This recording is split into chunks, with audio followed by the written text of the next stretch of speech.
dive right into the heart of the Philippine economy, a country often described as poor. But why is that so?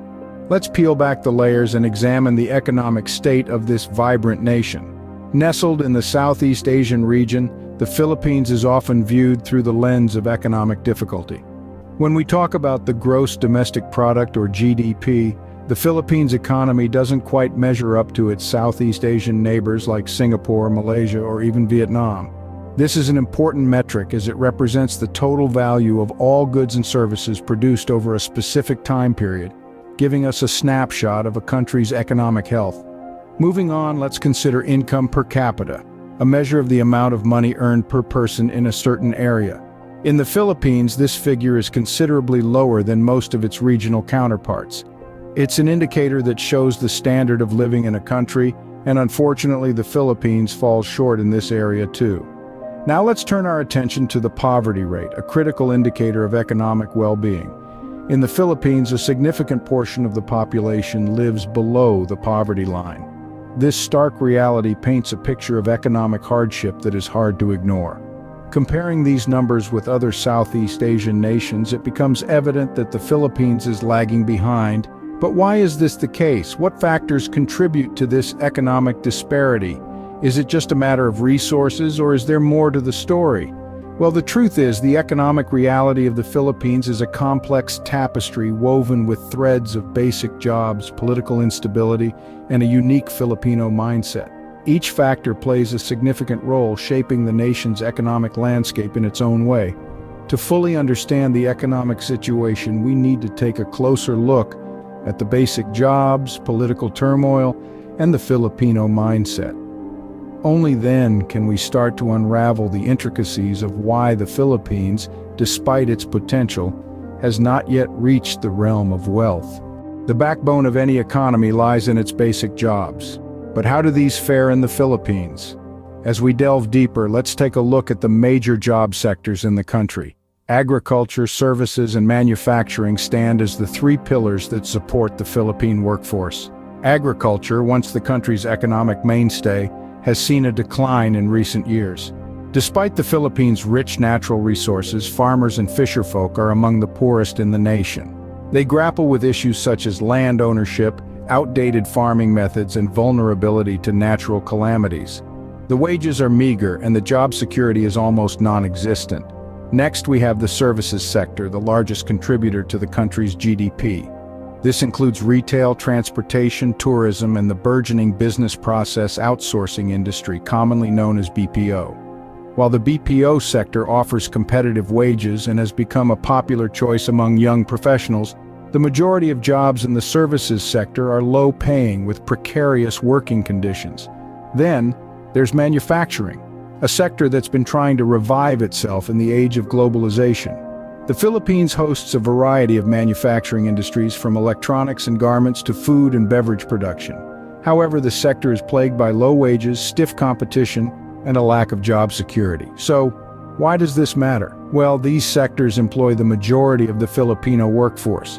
But the struggles they face, low wages, poor working conditions, and a lack of job security, are reflective of larger systemic issues. These issues not only affect the livelihoods of millions, but also hinder the overall economic growth of the nation. The struggles faced in these basic jobs contribute significantly to the economic challenges of the nation. As we continue exploring the economic landscape of the Philippines, we must remember that the foundation of any strong economy is its workforce. And to strengthen this foundation, it's crucial to address the issues faced by those in the basic job sectors. Political stability plays a pivotal role in a country's economic health. So how does political turmoil affect the Philippines? Delving into the annals of the Philippines' history, one can see a long-standing pattern of political instability. From the Spanish colonization to the American rule and then onto the Marcos regime, the country has grappled with a tumultuous political landscape. Each of these periods has left indelible marks on the country's economic policies, often leading to inconsistent growth and development. The Spanish era, for instance, was marked by a feudal system that widened the wealth gap. The American rule, on the other hand, introduced capitalism but also fostered a dependence on foreign aid. The Marcos regime further deepened the economic woes with its authoritarian rule and rampant corruption. Fast forward to the present day, and the political landscape is still riddled with instability. Frequent changes in leadership result in inconsistent economic policies, making it challenging for businesses to plan long-term and for the economy to maintain a steady growth trajectory. Moreover, corruption remains a significant roadblock. In a society where graft and bribery are all too common, resources intended for development often get siphoned off. This not only dampens economic growth but also discourages foreign investments, a critical component of any developing economy. The impact of corruption is not just limited to the economic realm, it also erodes public trust, leading to social unrest and further political instability. This vicious cycle is hard to break and has been a significant factor in the Philippines' struggle to achieve sustained economic growth. In conclusion, the history of political instability in the Philippines has had a profound impact on its economic policies. Coupled with pervasive corruption, it has created an environment that hinders economic growth and prosperity. It is clear that for the Philippines to progress, tackling these issues must be a priority. Political instability and corruption undeniably have a toll on economic growth and prosperity. A nation's mindset can shape its destiny. What about the Filipino mindset? Let's delve into this, shall we? The Filipino mindset is a fascinating tapestry of attitudes and beliefs woven through centuries of history and culture. Two common threads that stand out are bahala na and utang na loob. Bahala na, roughly translated, means leave it to fate. It's a mindset of acceptance, of letting go and letting God, if you will. While this can be a source of resilience in times of adversity, it can also lead to passivity. If one believes that their circumstances are entirely out of their control, they may be less likely to take proactive steps to improve their situation. In the context of work, this might mean settling for low-paying jobs instead of striving for career advancement. In terms of financial management, bahala na could lead to a lack of planning for the future, resulting in a cycle of poverty that's difficult to break. Then there's utang na loob, which translates to debt of gratitude. This concept emphasizes the importance of repaying kindness, often in ways that go beyond mere reciprocity. While fostering a sense of community and gratitude is undoubtedly positive, utang na loob can also create a culture of dependency. It might discourage individuals from seeking opportunities outside their immediate network, limiting their potential for growth. In the realm of education, this could mean relying on familiar but limited resources instead of exploring new avenues for learning. These attitudes are not inherently negative. In fact, they reflect the resilience, community spirit, and faith that are deeply ingrained in Filipino culture. However, when they lead to passivity and dependency, they can become barriers to economic progress. It's important to note that these are broad generalizations and not every Filipino subscribes to these beliefs. There's a growing number of Filipinos challenging these attitudes, striving for change and driving the country forward. Mindset matters, and it's clear that some prevalent attitudes can hinder economic progress. However, with awareness and effort, these barriers can be overcome, paving the way for a prosperous future. With all these factors, why isn't the Philippines richer? That's the question that's been lingering, hasn't it? Well, let's delve into some of the reasons. One of the significant challenges that the Philippines faces in wealth creation is the lack of investment in key sectors like infrastructure, education, and healthcare.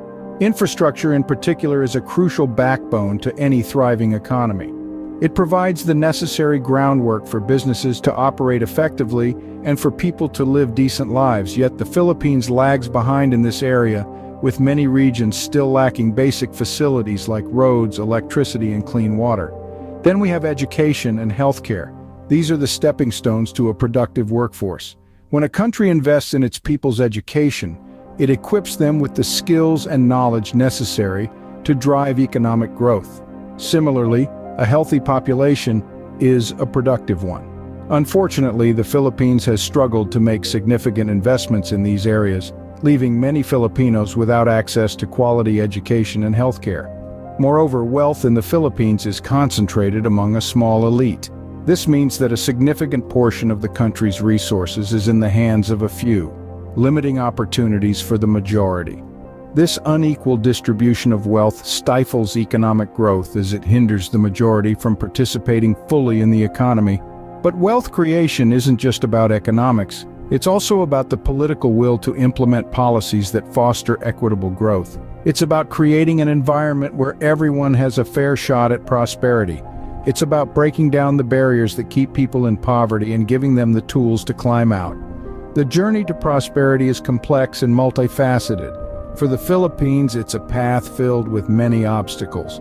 But remember, obstacles are not dead ends. They are challenges that, with determination and the right strategies, can be overcome. And that's the hope for the Philippines, to overcome these challenges and set the country on the path to prosperity. So what have we learned about the economic challenges of the Philippines? Well, the country's economy is strongly influenced by basic jobs, largely in agriculture and service sectors. These sectors, while vital, are often underpaid and unstable, which contributes to the overall economic struggle. Then there's the political turmoil. Instability and corruption in the government have created an environment where economic growth is stymied and the wealth gap continues to widen. We've also looked into the Filipino mindset. A culture of short-term thinking and an emphasis on immediate needs can hinder long-term economic planning and investment. Lastly, we delved into the reasons why wealth remains elusive for many Filipinos. High levels of poverty and inequality, lack of access to quality education and opportunities, and an underdeveloped rural sector all play significant roles. Understanding these issues is the first step towards finding solutions. And with the indomitable spirit of the Filipino people, there's always hope for a brighter economic future.